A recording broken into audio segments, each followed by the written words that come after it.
What's going on? Peace.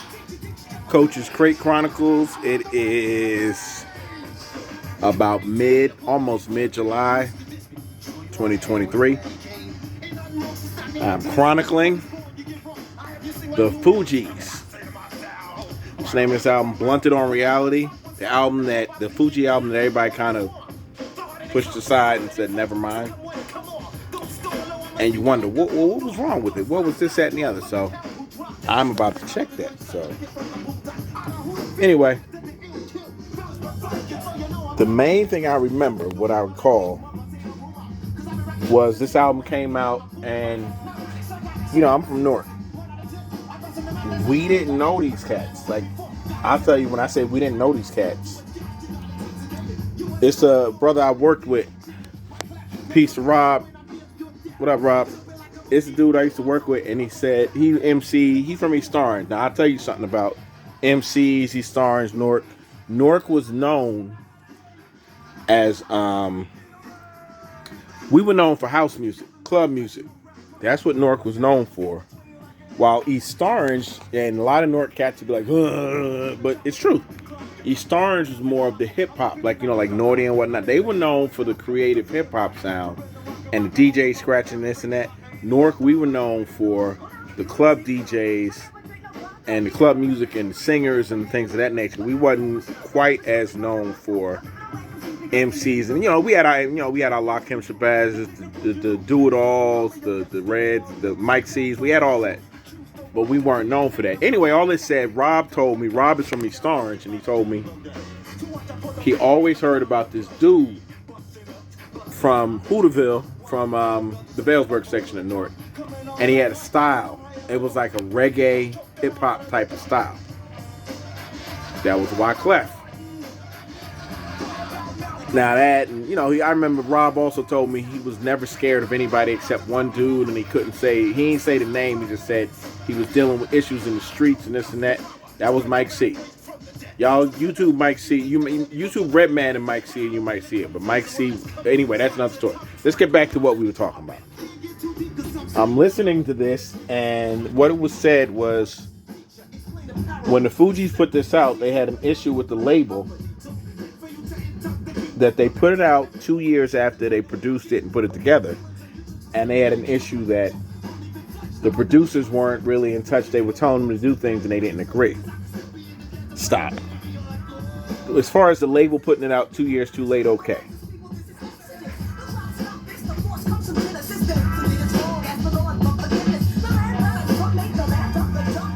Now let me bring the volume down when I say that's Lauryn Hill right there. Anybody would hear that, and I'd say that's Lauryn Hill, and you'd be like, get the hell out of here. That ain't Lauryn Hill. And it's like, yeah. And what I'm saying is, that flow was like, I guess if you go back, we would call it East Coast Stomp, Leaders of the New School, and then you think about Scenario from Tribe.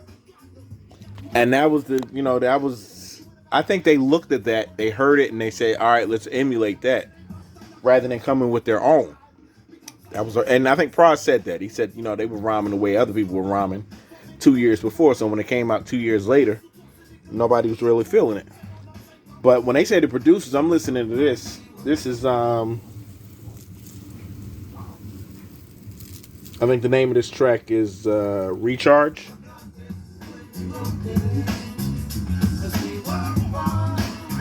It sounds cool. It didn't really grab me, but it sounds cool. And what I'm saying is, when you look at it according to production, the production was cool. This is some freestyle of some sort. And then you have Vocab. Vocab is when Proz was playing his guitar. And it was cool. They did a remix, and they had some drums on the remix. It was cool. But I say that to say, it wasn't catchy because of their flows. It wasn't the music. It wasn't because they didn't have drums on this, but then they put it on the remix. It was the flows. They were outdated when they put this out. And I mean, never mind the fact that they had so many songs on this album and it's not a double vinyl. For anybody saying, what the hell does that have to do with it? Thing about double vinyl, when you have double vinyl, the songs play better.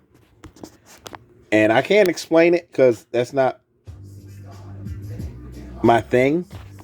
But anybody who knows about sound, tone, and records and this and that and the other, they could explain the grooves are bigger. I can't explain. I could, but I don't feel like I hadn't really looked into it. But that's what I mean when people say, why do you have double vinyl? And I say that's actually a lot better to get double vinyl. It costs $5 more to get double vinyl, fine. They put this album together, it's all these songs, and it's one piece of vinyl, and it's squeezed on. So, like, case in point, if I turned it up, you hear it. But if it were a double vinyl, it'd be louder and it'd be clearer and you could hear everything better. So that may have been an issue, but probably not because they didn't put a lot of vinyl out.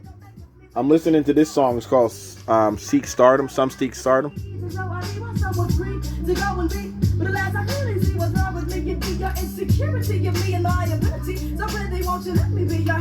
Anyway, my point is that's Lauryn Hill. Let me say it again. Let me back it up and say, that's Lauryn Hill. And that's the thing when they complained about why their album wasn't really doing anything. Your album wasn't doing anything because the flow, lyrically, it wasn't doing anything. Not because the label didn't push it, not because the producer, Ronald Bell. Ronald Bell is Robert Bell's brother. Ronald Bell is in Kool and the Gang. Robert Bell is Cool. Robert Cool Bell. You had producers, but you didn't have hip-hop producers. You can complain about that. You can say that. Ronald Bell, rest in peace. But that's not the problem with this album. The problem wasn't the production. It wasn't the music.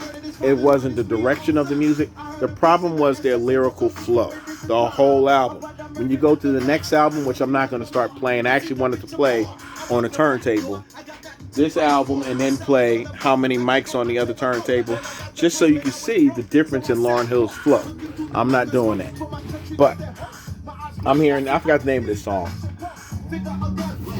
This song is, what the hell? The Kid from, Refugees on the Mic, and then there's an outro, and let me just stop it. But that's my general Coach's Crate Chronicles review of the Fugees, Translator Group, Blunted on Reality. Basically, their flow. They were so behind when the album came out. They were so behind the times. That's why nobody was feeling it. It was like I listened to their album and I was thinking I was listening to Ziggy, that crew from Uptown, from Harlem. And they were a dance crew. But when I heard it, it was like I thought I was listening to Ziggy, and Ziggy came out in like 91. This was 94 listening to the Fugees. So, they can complain. They can say the label. They can say the production. It was them. And they don't need to hold their heads and down. It's like, you know what? They caught up. They said, all right, let's just do what we do. Everybody's flow was far more relaxed. And it was so much better as a result. But, hey, I guess so much for that. Because they never did another album. And, and it looked like they're not going to do any more albums. I would say they might do a couple of shows, but one of the members has some issues. So anyway, all that said, Coach's Crate Chronicles. Speaking easy with the coach. Peace.